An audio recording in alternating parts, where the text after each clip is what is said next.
स्वागत है आपका अक्षत दुनिया वेब टीवी में और मैं हूं आपके साथ शिप्रा। चलिए शुरुआत करते हैं बुलेटिन की। आपने इतने बड़े चुनाव लड़े, जिन वादों के साथ में आपने जनता को विश्वास दिलाया है, आज उस जनता का विश्वास जीतने की बात है, ना कि यहाँ पार्टीवाद करने की बात है। कहीं ना कहीं एकजुटता हमें इसीलिए नहीं दिख पाती क्योंकि हमारे ऊपर में पार्टीवाद हावी है। मेरा आप समर्थ देवतुल्य जनप्रतिनिधि अम्बेडकर पार्क में एक बड़े धरना प्रदर्शन में रीवा संभाग से कुछ पंचायत कर्मी हमारे साथ मौजूद है। आइए सुनते हैं उनकी अपनी पर्सनल पीड़ा। चैनल में बहुत बहुत स्वागत है, क्या कहेंगे? नमस्कार, आपका बहुत बहुत धन्यवाद। निश्चित तौर पे वर्तमान की सरकार जनप्रतिनिधियों के साथ, आज के ग्रामीणांचल क्षेत्र से चुने हुए जनप्रतिनिधियों के साथ अत्याचार कर रही है। ये जो हम लोग की मांग है, निश्चित हम लोग छोटे छोटे चुनावों से चुन करके आते हैं जनप्रतिनिधि। हमारी बहुत छोटी मांग है, जैसे कि हमारा मानदेय बढ़ना चाहिए, हमारा सुनवाई होनी चाहिए, हमारे जनपद क्षेत्र में कहीं भी एक हमारा ऑफिस कार्यालय होना चाहिए। जब हम सीओ के पास जाते हैं तो हमारी किसी तरह की सुनवाई नहीं होती है, चाहे वो जनपद की बात करी जाए, चाहे जिला पंचायत की बात करी जाए। तो इस तरह की समस्याओं को लेकर के हम सरकार के पास आए। सरकार विभिन्न प्रकार की घोषणाएं तो करती है पर उसको ज़मीनी स्तर पर लागू नहीं करती। हमारे समस्त जनपद सदस्य हैं, इनकी हमेशा समस्या रहती है। अगर जब हम जनपद सदस्य चुने जाते हैं तो हमें अगर छोटी सी बात हम घोषणा करके आए हैं कि हम ये काम करेंगे तो सरकार उसके लिए हमें कुछ फंड ही नहीं देती है। उस तरह का तो हम मांग कैसे पूरी करेंगे, हम उनके अपेक्षाओं में खरे कैसे उतरेंगे? इन सब मांगों को लेकर के हम यहाँ पे धरना प्रदर्शन कर रहे हैं।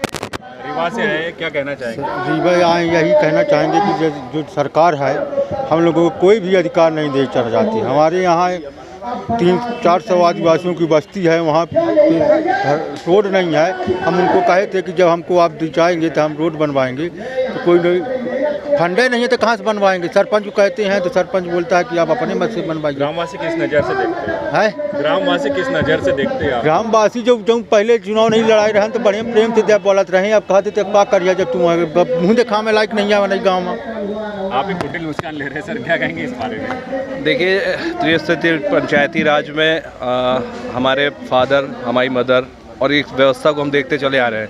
93-94 की थोड़ी सी विस्मृत यादें हैं, छोटे थे लेकिन ये यादें हैं कि अधिकारों के मामले में उस समय जनपद प्रबुद्धशाली था, जिला पंचायत प्रबुद्धशाली था।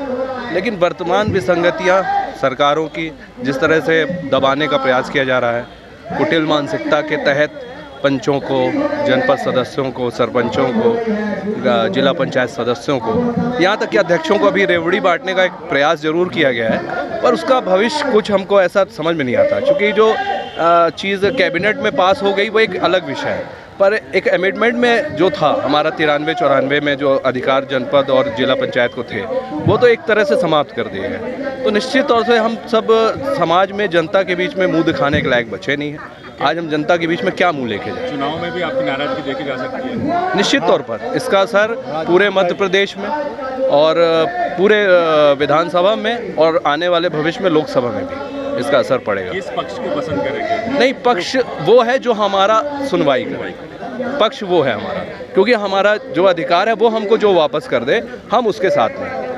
क्या कहना चाहेंगे सर? हो गया, हम लोग तो इसी में परेशान हैं। जब गांव में जाते हैं पब्लिक के पास तो पब्लिक हम लोगों को एक बड़ी राशि लगा के आप चुनाव जीते, बड़ा पैसा खर्च किए और जो अब आपकी जो उम्मीदें थी वो पूरी नहीं हो पा रही। हम लोगों की उम्मीदें नहीं पूरी हो रही। जनता से हमने जो वादा किए थे कि ये काम करवाएंगे, तो वो हम लोगों को जब कभी राशि नहीं मिलती तो हम लोग कुछ कर नहीं पाते। उनके पास जाने में झिझक लगती है। बस यही हम लोग कहना चाहते हैं। सरकार से क्या मांगे आप? सरकार से मांगे कि हम लोगों का जो सम्मान है वो मिलना चाहिए, हम लोगों को जनता के बीच में कुछ काम करने का अधिकार मिले, यही हम लोग कहना चाहते हैं। सर, आप एक युवा है, क्या मांग करते हैं आपने? हम लोगों की मांग ये है कि हम जनपद सदस्यों को पंचायत स्तर में तकनीकी स्वीकृति भी अगर होती है तो जनपद सदस्यों को ज़रा भी पता नहीं चलता कि किस काम की स्वीकृति हुई है, कि नहीं हुई है, एसडीओ इंजीनियर के माध्यम से हो जाता है और सरपंच करवा लेते हैं। और जनपद सदस्यों को किसी काम में पूछा ही नहीं जाता। पंचायत स्तर से यहाँ तक कि ग्राम सभा में जनपद सदस्य को भी नहीं सूचना दी जाती कि आज आपके जनपद क्षेत्र के अंदर ग्राम सभा बुलाई गई है। उसमें भी नहीं ये पूछा जाता कि जनपद सदस्य भी एक प्रतिनिधि है, जनप्रतिनिधि है, चुना हुआ जनता से प्रतिनिधि है, उसको भी बुलाया जाए और उससे भी उसकी भी राय ली जाए कि उसकी क्या राय है। तो कोई भी जनपद सदस्यों की कोई पूछ कहीं भी नहीं, खाली चुनाव होने तक जनपद सदस्य को पूछा जाता जब तक जनपद अध्यक्ष नहीं चुना जाता। उसके बाद जनपद सदस्य मतलब कुछ नहीं। क्षेत्र की जनता का क्या राय है? क्षेत्र की जनता इतनी उम्मीद बनाए बैठी कि अगर एक नलकूप कराना चाहे तो जनपद सदस्य को जो 5 लाख की निधि दी जाती है उससे नलकूप पीसीसी तक नहीं बनवा सकती।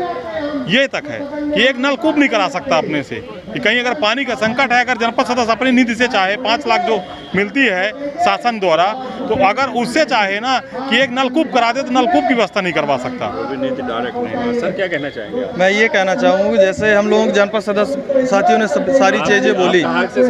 मैं रीवा जिले से रायपुर करचुलियान के वार्ड क्रमांक 10 से जनपद सदस्य हूँ। हम लोगों की वो हैसियत है कि हम लोग पुराने हैंडपम्प बनवाएं, उससे ज़्यादा हम लोगों के पास कोई भी अधिकार नहीं है। हमारे जनपदों में छोटे छोटे ग्रुप बनाए जा रहे हैं कि सिर्फ आप लोग हैंडपम्प बनवाइए, बाकी ना तो ग्राम सभा में पंच पूछते, ना सरपंच पूछते, न जनपद में कोई भी अधिकारी कर्मचारी कोई भी काम लेके जाएं, एक मनरेगा का कार्ड बनवाना हो या सरपंच गांव की जनता के लिए आवास देना हो, कुछ भी हम लोग के पास कोई भी अधिकार नहीं है। हम लोग अधिकारहीन है।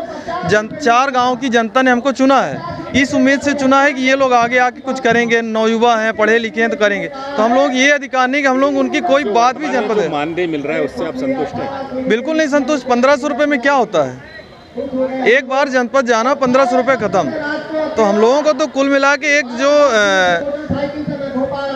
संविदा वाले जो होते हैं ना कर्मचारी, उनसे भी अगत हैं हम लोग। तो आपके घर वाले किस उम्मीद से देखते हैं? घर वाले तो ये बोलते हैं तुम लोग इसको इस्तीफा दो, क्या मूर्खता करो, अपना व्यापार बिजनेस छोड़ के सब ये मूर्खों के पीछे पड़े हुए हो।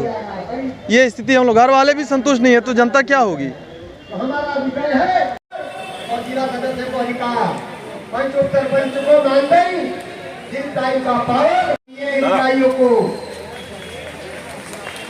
हम अपना अधिकार मांगते नहीं, किसी से भीख मांगते। हम अपना अधिकार मांगते नहीं, किसी से भीख मांगते। राज्य सरकार होश में आओ, होश में आओ, होश में आओ। राज्य सरकार होश में आओ, होश में। भोपाल की ताज़ा खबरों के लिए हमारे YouTube चैनल को लाइक करें और सब्सक्राइब करें। धन्यवाद।